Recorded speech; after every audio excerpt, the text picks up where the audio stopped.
All right, Dr. Tank Bottoms here. We're working on the 2000 BMW 328 Ci. I'm having a little problem with the idling, and I'm fairly certain I'm getting a little EVAP leak when I run the codes.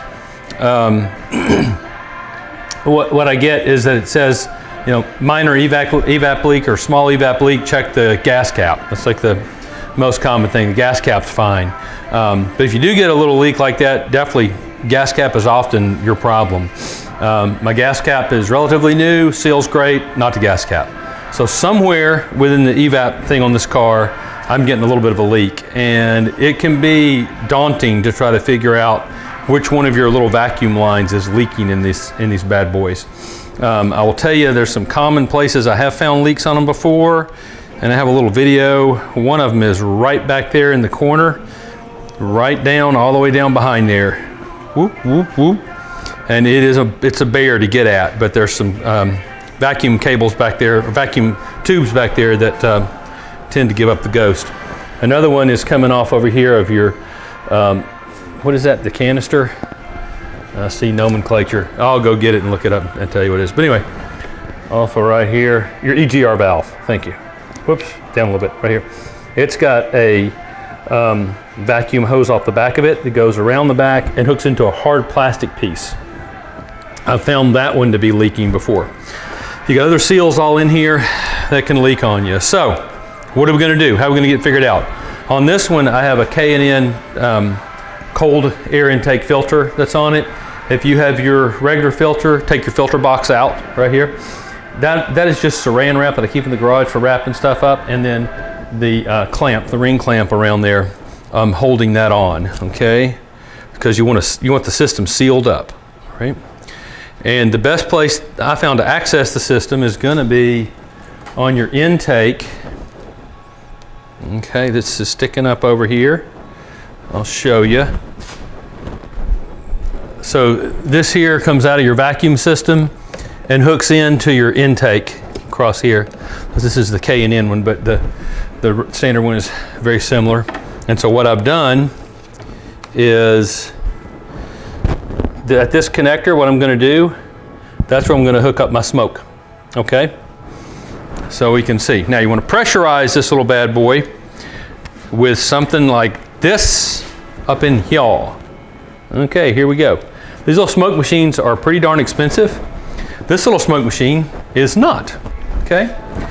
So I don't know that I did a video on this from years ago. I might have. So anyway, all you need, let's zoom back out. So you need to get yourself a paint can. This is just a standard empty paint can, no paint in it, just bought it off Amazon, something like that, okay? You're gonna put a couple of holes. You need a hole on each side for your power that goes in here. And then you want, see that washer, like a nylon or rubber washer to seal it with? Here I've sealed it with some, I think that was gasket maker I had left over to make sure it seals real well. And then on the inside, you can see it's been bumped around, it's got a little dent in it, but that's okay. It's got mineral spirits in it. I'll show you the can here in a minute. I'm trying to remember exactly what this is a 3 PSI, I wanna say. I think it says on the bottom. Let me get a quick look. The date's 5/16 on it. Oh well. I'm fairly certain it's a 3 PSI valve. In other words, you know, you can hook up your compressor. So I'll turn my compressor back there down to about 50 PSI or so, maybe 40, keep it low.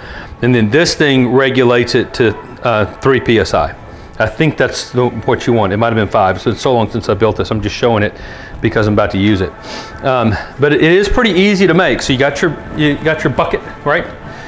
Bucket, give me a bucket. Some of you old people remember that.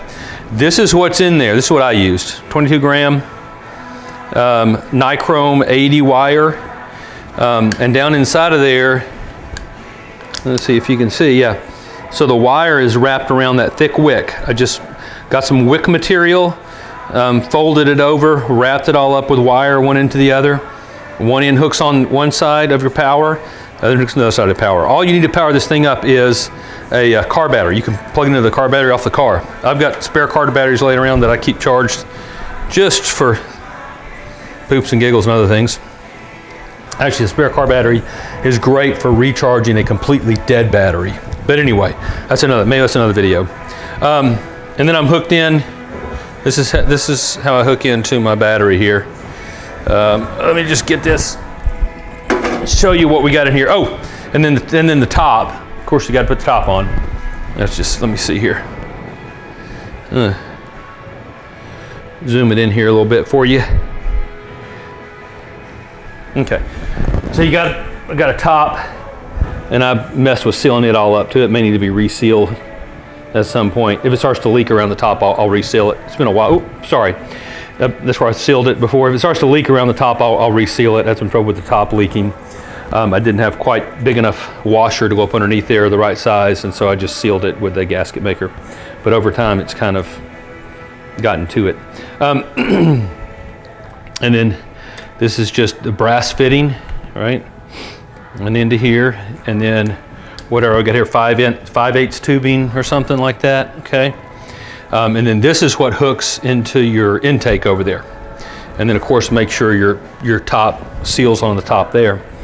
And then you hook your air, you hook your compressor up to the other end. And there you go, it starts blowing smoke, okay? So that is a cheap, I think the whole thing was about $15 smoke machine, maybe. You want to make sure you're using mineral spirits so it doesn't damage anything, and of course it'll just burn right off when you start the car up. If any of it's in there, it won't hurt anything. But you want odorless, colorless mineral spirits. There's some mineral spirits out there that are white, they're cloudy. Do not put the cloudy crap in there, okay?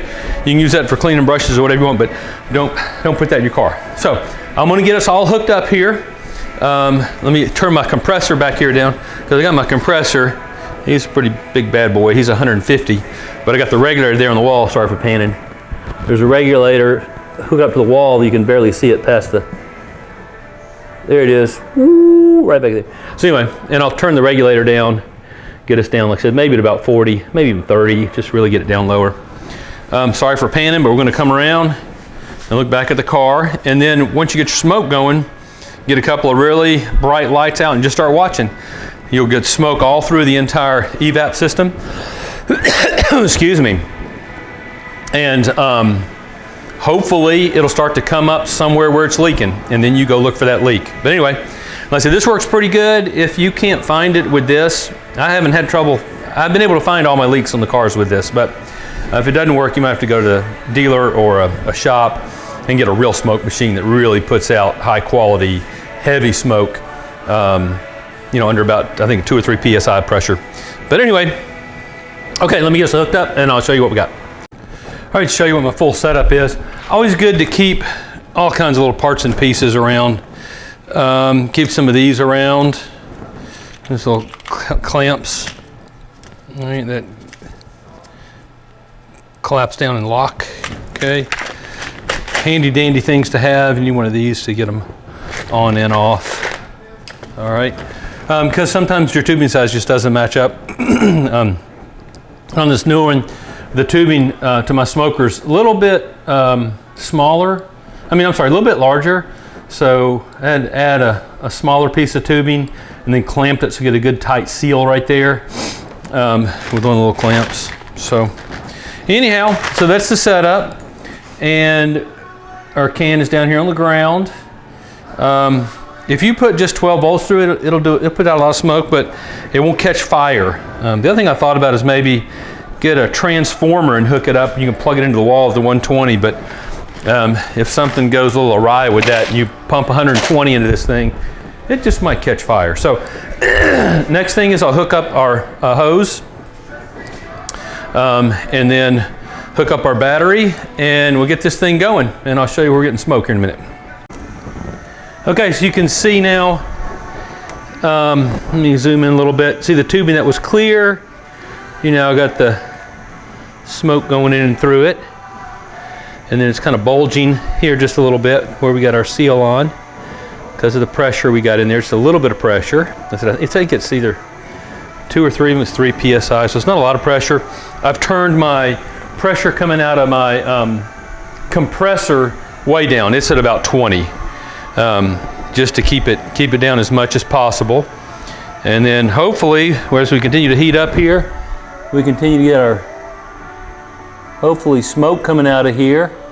I don't know, I'm looking at it. I'm thinking maybe there might be too much in there. I'm gonna turn it off and dump out some of my mineral spirits here, because I got a little bit of mineral spirits actually bubbling up. Hold on one second. Okay, I got it up and running again. I think really what happened, you can see the little piece down there I cut off. It had a little kink in it, and that was causing it to start to bubble. See, now we just got smoke coming out right up through there. Okay. One thing I did do one time, oh, there he goes. That's our compressor. Didn't put the top on tight enough, and it actually popped off in the middle of this. That's the compressor kicking in. We'll just let the smoke run till the compressor stops. Okay, so compressor quit, so now we're back on. So to see, get a flashlight, just kind of look around and see if you can see if there's any smoke. And it looks to me like I may have a little bit coming up here.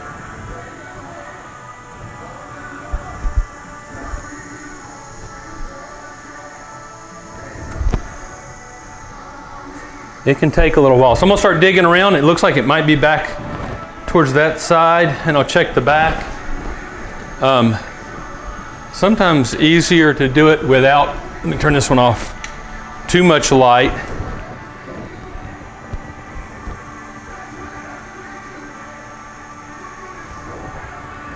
Okay, well that's how you do. You just gotta keep looking. So I'm gonna look around, see if I can pinpoint the place it's actually coming out from. All right, I don't know if it could actually be that simple. When I put this back together last time, look over here, see around that clamp, and it was, that's where it's kind of condensed around there, and it was coming out right at that clamp, big time. And wow. So all this work because I didn't tighten my clamp down when we were working on the car, whatever, a couple of weeks ago. And it started acting up. Wowzers. Okay, well that's, that's how it works. And so I found it. I'm gonna let it run for a while because she's had it do it off and on a little bit. It's just been worse ever since we worked on it. But that goes to show you, make sure all your clamps are tightened down like they need to be. For some reason, that one just was snug and wasn't really all the way down. Like I said, I'll keep looking around. I'll make sure we don't have air coming out anywhere else and that everything's good. But so that's how it works. Looks like there might be a little bit right there. I'll check that closer. But anyway, that's how you can smoke and check for an EVAP leak. I found one EVAP leak, so I think I'll put the thing back together and run it and see how it does. But hope this helps. I will try to remember to put some things down in the comments about exactly what I use to build my, my smoke here for my EVAP system, my smoke machine. It's really cheap, good stuff, all right? But anyway, thank you all for watching. I hope this little video was helpful and you can use this to check EVAP leaks on your own car. This will work for anything. We're working on the E46 here, but you can kind of do this stuff on just about anything out there. Anyway, well, if you liked it, think it's helpful, thumbs up. I can't believe I left a clamp loose. That shows you even with years and years of experience, you can do something kind of silly and stupid, and that's stupid. So, well, I'll let y'all go now, and you guys have a great afternoon, and like I said, thumbs up, and subscribe to the channel. That always helps me out too, and I'll try to post some more how-tos and fix-em-uppers. Anyway, you guys have a great afternoon. Take care.